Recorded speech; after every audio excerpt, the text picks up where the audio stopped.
नचिकेता ने यमराज से प्रश्न किया था। कई बार आप लोग सोचते होंगे कि हमारे मरने के बाद क्या होता है, हमारी मृत्यु के बाद क्या होता है। आइए मैं वो समझाता हूं। जब हम आत्मा निकलती है तो हमारी ये आत्मा निकल के कहां जाती है, बताइए किस में मिलती है? बोलो, जोर से बोलो। हमारी आत्मा इस शरीर से निकलती है और सूक्ष्म शरीर में जाकर मिल जाती है। किस शरीर में? सूक्ष्म शरीर कौन सा है? जो स्वप्न का दृष्टा है। सूक्ष्म शरीर क्या है? स्वप्न का। इस आत्मा, ये आत्मा निकलेगी और हमारे सूक्ष्म शरीर में मिल जाएगी। अब ये दो हो गए, सूक्ष्म शरीर और आत्मा। ये दोनों, जैसे हम दो हैं पर एक दिख रहे हैं, ऐसे ये दोनों जाते हैं भगवान के पास। जब हम मरते हैं तो हम सीधा भगवान के पास जाते हैं। भगवान वहां हमें पानी पिलाते हैं, बिठाते हैं बढ़िया सिंहासन पे और बड़े प्रेम से पूछते हैं कैसी रही यात्रा 25, 50, 100 साल की।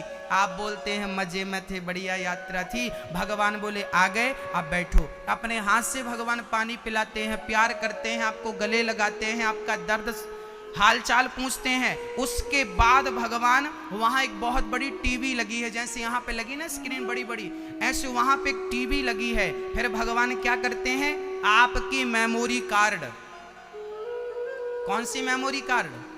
जो आपने पाप और पुण्य किए हैं, मन, आपकी मेमोरी कार्ड भगवान टीवी पे लगा देते हैं। और आपने जन्म से लेके अभी तक जो जो किया है, अच्छा बुरा पाप पुण्य, वो सब टीवी पर दिखने लगता है। फिर भगवान आपके संग बैठ करके वो पिक्चर देखते हैं, आपके जो भी है। आपने भगवान देख, अच्छा देख देख देख तू कितना झूठ बोल रहा है, देख भगवान आपको टोकते, देख देख तू झूठ बोल रहा, तुझे ये करने के लिए भेजा था। देख तू किसी का गला दबा रहा, तुझे ये करने के लिए भेजा है। देख तू किसी को थप्पड़ मार रहा गाल पे, तुझे ये करने के लिए भेजा। देख देख देख देख तू ठग रहा है किसी को, देख ये करने के लिए भेजा। पूरा दिखता वहां, पूरा क्लियर। भगवान समझाते हैं। उसके बाद यमराज जी कागज कलम लेके खड़े रहते हैं, पूरा हिसाब करते हैं। भगवान बोले इनका हिसाब कितना हुआ? तो यमराज जी पूरा जोड़ के बताते हैं, इनके 5 किलो पाप हो गए और 100 ग्राम पुण्य है। 5 किलो बोलो, 5 किलो क्या और 100 ग्राम। अब भगवान पूछते हैं भैया तू बता, तुझे पहले पाप का फल भोगा दूं कि पुण्य का फल भोगा दूं? बोलता है, अब ये कहे क्या, खुद तो किया है, देख तो रहा है, पूरा याद आ जाता है जीवात्मा को, ये सब किया हूं मैं। जैसे ही आप कहते हैं कि प्रभु मुझे पहले पाप भोगा दो, भगवान कहते हैं तू पहले पाप भोगना चाहता है? हाँ, ज्यादा पाप है ना, पहले पाप। जैसे ही पाप का नाम लेता है तो इस मृत्यु लोक में नाली का कीड़ा बन के आ जाता है, चमगादड़ बन के आ जाता है, सुअर बन के आ जाता है, कौआ बन के आ जाता है, बिल्ली बन के आ जाता है, कुत्ता बन के आ जाता है। ये सारी जो 84 लाख योनियां है ना, ये हमारे पाप का फल है। तुम्हें नाली का कीड़ा बनना पड़ेगा यदि पाप किया है तो, और वही है तुम्हारे पाप का प्रायश्चित।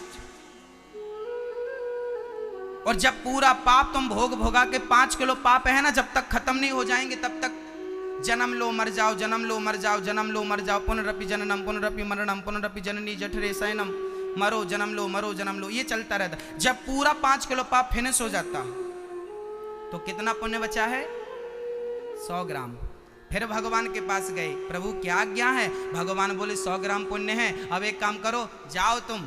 अब बढ़िया भगवान ने जयपुर में बढ़िया आप लोगों को भेज दिया, जाओ 100 ग्राम पुण्य लेकर के। आज जितनी माएँ बहन आप लोग यहाँ बैठे हो ना, सब 100 ग्राम पुण्य लेके आए हो, इसलिए बढ़िया दाल रोटी सब्जी खा रहे हो, मौज से पनीर भी खा रहे हो और मौज कर रहे हो, बढ़िया पहन रहे हो, बढ़िया नोट गिन रहे हो। ये बढ़िया आपका पुण्य है। आपका पुण्य है तो आपको मानव का तन मिला, आपका पुण्य है तो आपको पहनने को अच्छे कपड़े मिल रहे हैं, आपका पुण्य है तो आपको खाने को बढ़िया रोटी मिल रही है। जयपुर में और लोग भी रहते हैं जिनको खाने की रोटी नसीब नहीं हो रही है, पहनने को कपड़े नसीब नहीं हो रहे हैं, रहने को मकान नसीब नहीं हो रहा। आपका 100 ग्राम पुण्य था इसलिए सब कुछ मिल रहा है, उन बेचारों का 10 ही ग्राम पुण्य था इसलिए फुटपाथ पे पड़े रहते हैं। किसी का 100 ग्राम पुण्य है तो आप जैसे दिखते हैं, जिनका 10 ग्राम पुण्य है फुटपाथ पे पड़े हैं, और किसी का 250-300 ग्राम पुण्य हो जाए ना तो वो टाटा बिरला के घर पैदा हो जाते हैं।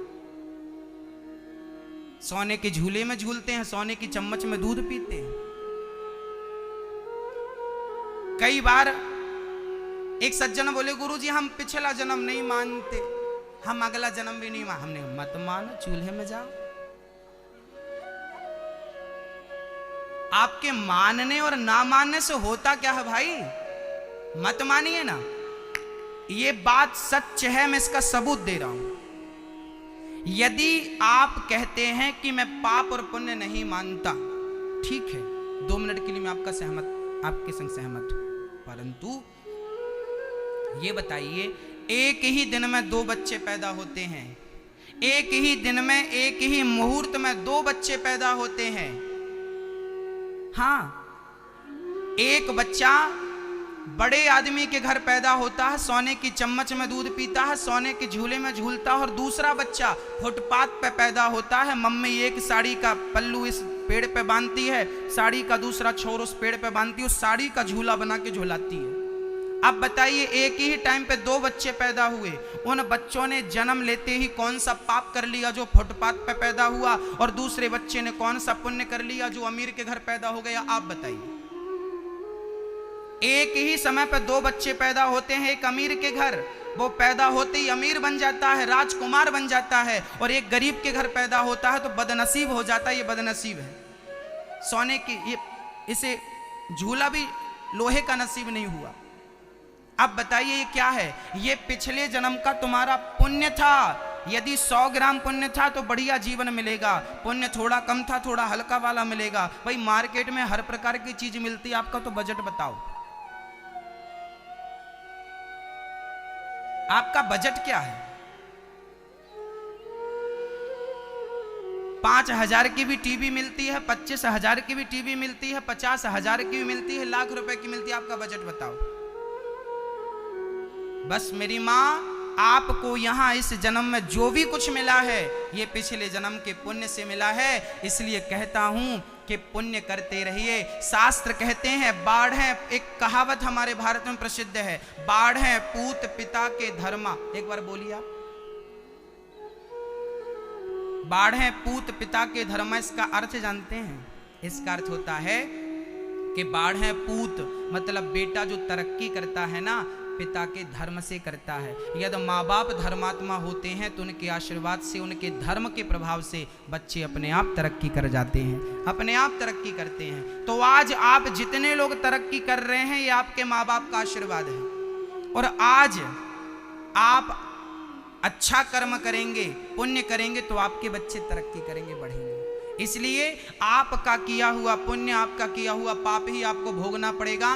कई लोग कहते हैं भाग्य में होगा तो मिलेगा, भाग्य में होगा तो मिलेगा। अरे भाई साहब, भाग्य क्या होता है? भाग्य को हम स्वयं बनाते हैं। कई लोग बोलते हैं किस्मत में होगा मिलेगा, किस्मत। अरे भाई समझिए, किस्मत चीज क्या है, ये भाग्य चीज क्या है, इसको समझिए तो, खोपड़ी में डालिए इसको। पहले क्या होता है कि जब हम वसीयतनामा तैयार करते हैं तो क्या होता है, वहां पर ना एक टाइप करने वाला होता। आप आजकल तो, पहले के जमाने में मशीन होती थी, खट खट खट खट टाइप करना पड़ता था। वहां पे आपके 100 रुपए के स्टाम्प पे आपको बोलना पड़ता था, साहब ये लिख दो, फलानी जमीन, फलाना प्लॉट, फलाने बेटे के नाम। वो लिखता जा, आप जो बोलेंगे वो लिख देगा। ऐसा तो नहीं कि अपने मन से लिख देगा, जो आप बोलेंगे वो लिखेगा। ऐसे ही जो आपने पुण्य किया है, जो आपने पाप किया है, पुण्य का फल सुख, पाप का फल दुख, 50 रुपए के स्टाम्प में परमात्मा लिख के दे देता है। वही तुम्हारी किस्मत होती है, जो तुमने किया है वही तुम्हें मिलेगा। को न काहू को सुख दुख कर दाता, और निज कृत कर्म भोग सब भ्राता। राजा रहुगण ने भरत जी को ज्ञान दिया। राजा रहुगण चरणों में गिर पड़े, महाराज मैं कितने अज्ञान में जी रहा था, आज अज्ञान का अंधकार समाप्त कर दिया और मुझे नई किरण दिखा दी, नई रोशनी दिखा दी। बोलिए भक्त वत्सल भगवान की। जितना हमने बताया किस किस को समझ में आ गया? हाँ, हमें भोगना क्या पड़ेगा? हमारे अपने ही कर्मों का